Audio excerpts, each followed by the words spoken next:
Avrupa Yetim Derneği olarak şu anda Konya'dayız ve Konya'da mağdur yetim ailelerle birlikte çocuklarını giyindiriyoruz.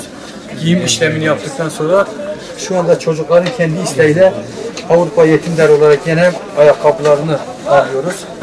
Ve çocukların yüzünde bu bayram sevincini gerçekten bayrama daha 2 gün var ama biz bayram sevincini şu anda çocuklarla beraber yaşıyoruz ve bunlar gerçekten bizim için bizim çalışmamızı, bizim azmimizi biraz arttırıyor.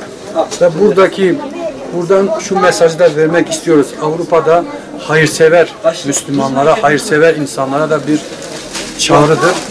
Ne olur bu Türkiye'deki yetimlere hangi ilinde, hangi bölgesinde varsa el alsınlar. Biz de Avrupa Yetim Derneği olarak köprü olalım. Gerekirse kendileriyle beraber gelelim ve kendileri de bu hayır işlerinde yer alsınlar. Birebir çocuklarını, yetimlerini giyindirelim.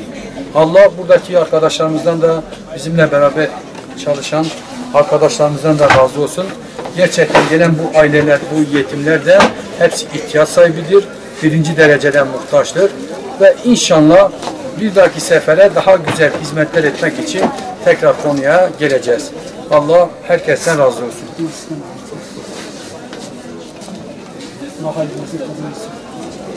Sahibinden Allah razı olsun inşallah. Allah sizlerden de razı olsun.